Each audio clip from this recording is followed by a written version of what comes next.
Technology. Let me first introduce myself. This is something I forgot to do last time. So I'm Greg Zeschuk of the Beer Diaries. You perhaps have seen me on such shows as the Beer Diaries. And I am here doing our hangout of the Beer Diaries Talks Beer with Bitburger Pils. We already have Ole. He's joining us from Germany. He's a return dude. He was here yesterday, so maybe say hello. Hi, everybody from around the world or something. Or other planets, perhaps. I don't know. We had a whopping 3 viewers last time, so we're really cranking it. And one thing to warn folks about is by appearing on the show, you allow us to use your image for making the show, so I assume you're okay with that, sir? Yes, I am. It's a warning to sacrifice all of us I'm willing to make. Here, but, you know. Brady is joining us. I think he's on his way, and there he is. Hello again, Brady. Hey, Greg. Ole is back with us. Hey, deja vu. Yeah, so once again, we're talking about Bitburger Pils. Pilsners, as we talked about before, from 1842. The German Pilsners generally came around in the later 1800s, so they followed the Czech Pils, and they're slightly different. They use a lot of German hops in addition to the traditional Czech Saaz hops, some of the Hallertau and other types. So you get a bit of a different flavor, whereas, I mean, as Ole wisely mentioned yesterday, the Budvar had a floral aroma. These are typically more earthy and spicy than the Czech style. Anything to add about that, Brady? No, it's bang on. Yeah, the Germans, I can't remember the exact story, but they wanted to replicate it, but they couldn't get Saaz hops, I think it was, or something along those lines. Yeah, probably like that, yeah. Plenty of their own native Hallertau, and I'm blanking on the other ones, but did a good job. The Speltzer, there's a variety, right? Did a good job of making it their own, so it's Technanger, that's another one. So what I didn't talk about too much last time, actually, I kind of look back at yesterday's show as a learning experience. The other thing, really is the sort of the steps on when you're tasting a beer. I didn't talk about that too much. So really there is that sort of inspection. As I mentioned, we inspect the can. Someone on Twitter today was complaining that we actually had beer in a can, but the reality is actually canned beers are quite good. You have to actually worry a lot about UV rays damaging any hopped beers. Cans, hey, guess what? They prevent it. They're actually more recyclable than glass. They heat and cool faster, meaning they're actually less energy to change the temperature of them.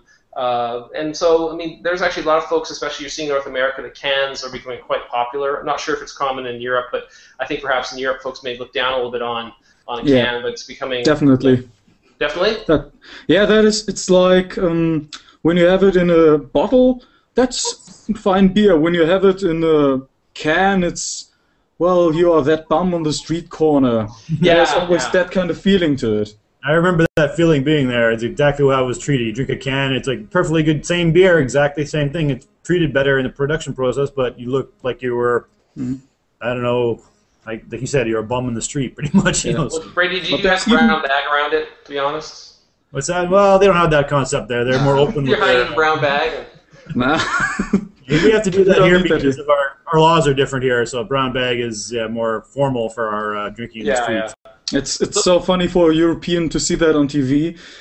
It's ridiculous. I remember in Czech one time watching even young kids walking around with a bottle of beer in their hand. I'm like, wow, it's so unheard of in North America. It's actually generally legislatively illegal.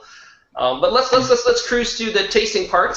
What we're going to talk about first is, like I said, a real quick overview of what you do. You check the best before. I got a month left on best before on this beer. It's on the bottom of the can.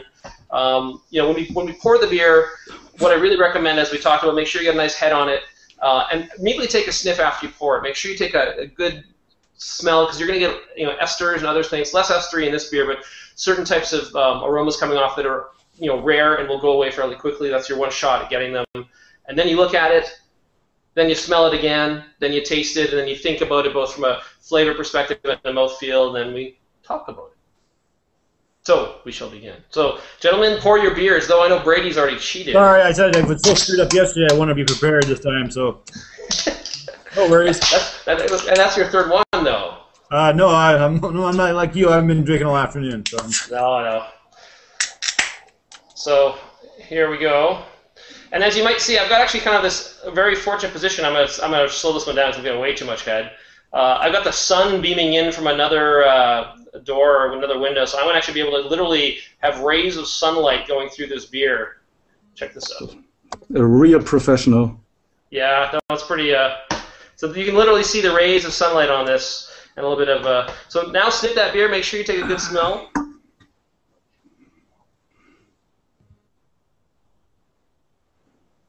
Anything, guys, notice? Any thoughts? Pretty sweet, actually. It smells very grainy, very like pale malts, but sweet is all I get. Just ignore that sound. You didn't hear anything. No, I agree with you, Brady, quite well. The grainy malts are. It's a live show. Anything can happen. The one viewer that's watching is probably laughing their head off right now. Unpredictability. Yeah, they didn't think it was virtual. I said, hang out so everyone goes to Greg's house. No. But no, you're right. Very grainy. I don't get as much of the hoppiness on the nose initially, but I get the definitely biscuity flavor. Like I get the biscuity flavor you mentioned yesterday with the Budvar, where I didn't get it as much. I like the Brady kind of aroma. That's something that sticks out to me here. Yeah, there is. Definitely. It's a weedy, not weedy. It's the barley grain pretty much is kind of like you made bread out of it. It's starting to, as it warms, it gets more like you say. Right. The biscuit's very slight though compared to say the Czechvar. Yeah. So let's look at it. I mean, obviously, like really lovely golden. I mean, this is like beautiful. I mean, it really is cool, like having the light shining through it in my case here. And this head today is just like, it is. Mine is like stuck there. I know Brady, you poured yours a while back. Yeah, it was there for a good 10 minutes till now. So yeah. Nola, you've got a good one on there too. I see. Yeah, you get used to pouring pilsner when you live in Germany. Yeah. So let's take another sniff. Like, it may smell a little different now if we're at kind of like a second phase of the nose. The hops do come through. Nobles, very. Like, I just kept on the noble hops. It's a very generic term, but it describes these very often. The earthy, a tiny bit of floral, almost perfumey sometimes. Yeah, I get a little perfume on it. Definitely. So I think now we taste, gentlemen. Now is the time.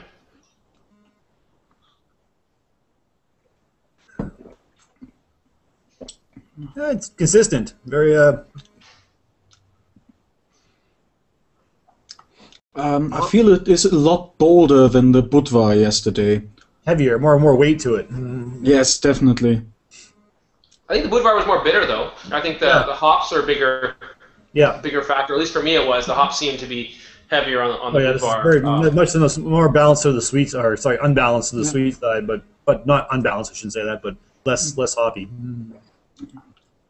So also really effervescent. So going from taste, finishing really bready. And then the mouthfeel, like I think Ola was saying yesterday, very, very effervescent, very light on the tongue with a lot of carbonation as well. Yeah, but this one has a lot more weight to it, as I said, and in the aftertaste, I get a different kind of bitter than the Budvar, which was in general more bitter, but a lighter kind again, which made it to me more comfortable in the way it is bitter. What do you think, Mr. Brady? This one is like, it kind of hangs around the mouth a little more. It's not as crisp, I guess you could say, as the hop schedule in the Czechvar. It's perfectly tasty. It's just you can't drink it very quickly. I don't think it seems like you want to kind of. Yeah, it's definitely not as dry. I think maybe a little more sugar left. I mean, it's interesting. I actually get a little more of this is almost even more of a summer beer for me than the other one was. Like it's maybe the color. Like the one thing that's notable about the Czech ones, the Czech beers do a double decoction, or particularly the Budvar did the double decoction mash, where they take some of the wort, heat it in a separate container, and it apparently caramelizes it, then brings the temperature up, then they bring it back. And so these tend to be a little lighter. The German Pils. In addition to that, the like I said, less floral.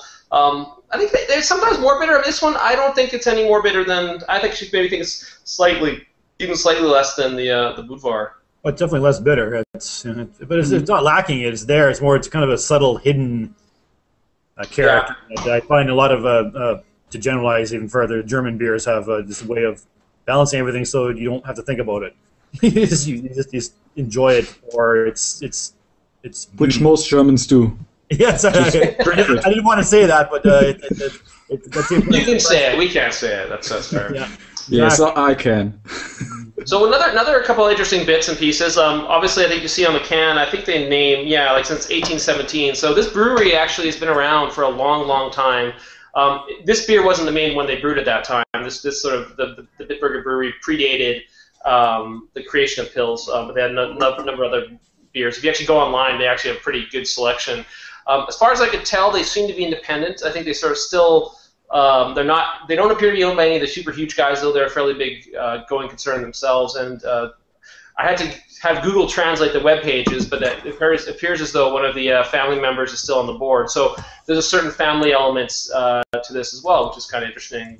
And I think they said it's by volume the third largest brewery or brewery set of breweries. I'm not sure if it's they have a bunch of brands other than beyond just the Bitburger brand.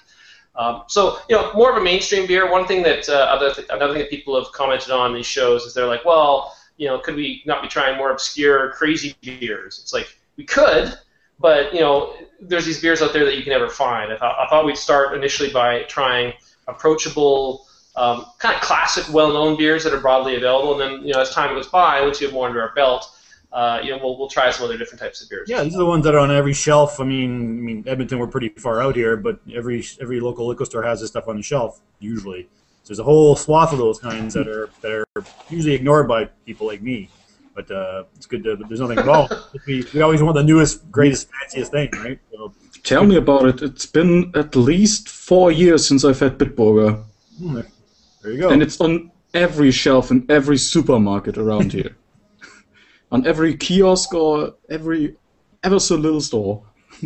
I've heard also they're really associated with football there, so they sponsor a lot of the football matches. They're very involved in, like, the beer available on the grounds. Is that your experience as well? Well, I can't talk much about what is available on the grounds because I am from Germany, but I don't like football, actually. It's insane! You're actually German, really? One thing... a question I got for you. After the show last night, I thought about the glasses. I think in the beginning you said that those tall glasses are best for Pilsner, and I was wondering why? If there's like a historical context only, or if there's something about it actually. That's a great question. In fact, that's something I was going to talk about a little bit. So the context is interesting. Like with regard to glassware, like wine, beer is believed to have a significant impact. And part of it is historical, as you know. So as we talked about, the Pilsner, the first one made in 1842, was the first kind of clear, golden, delightful beer. So in effect, it was being shown off in this really tall beer. So the other thing about it is other types of beer, different type of glassware applies. So for example, on things that are very a lot of esters, a lot of fruity odors coming off, you typically have a snifter type glass. A Pilsner, it's real straightforward beer. You don't need anything to kind of capture the odors and sort of, have them recirculate. Oh, he's pouring already. Brady seems impatient. Yeah, sorry. I want to be Brady this time. Yeah, so that's actually really the rationale behind the glasswares. There is kind of what comes off the beer is part of it, and the second thing is actually it really is to show off that beautiful crystal clear beer. But so basically, when you are really about enjoying beers, it is the more aroma you expect, the more you go into the type of wine glass. Yeah. And I think it's interesting, a funny rule of thumb that beer drinkers may not be aware of, but anything like any of the sort of darker or more complex beers, wine glass is actually quite fine for them. For sour beers and lambics, actually often people even recommend a champagne flute. So there's we're going to be doing some shows about glassware on the Beer Diaries at some point, because it is an area of a lot of interest for folks. When to use a tulip, when to use a snifter. Actually, back behind on the wall, I have like 5 or 6 different styles of glasses, which I bring out for the appropriate beer. Well, I mean, not too much more to say about this. There was a little less information online about the historical significance of the beer, but definitely, I thought it was interesting, as a sort of a theme week. We start with the Czech Pils, and again, I clarified in some of the comments yesterday, when we were talking about the original one, the very first one brewed, it actually was Pilsner Urquell, and we'll do that one in a little while, somewhere down the road as well. The Czech Var Budvar was one of the other early ones, as I mentioned, 1895. Now comparing with a German Pils, of course, Pilsner is very popular in Germany, and as we mentioned, like, really pilsners have gone around the world. Like most of the beer that we drink, at least in a technical sense, are pilsners. The light lagers, the golden lagers that we drink are that type.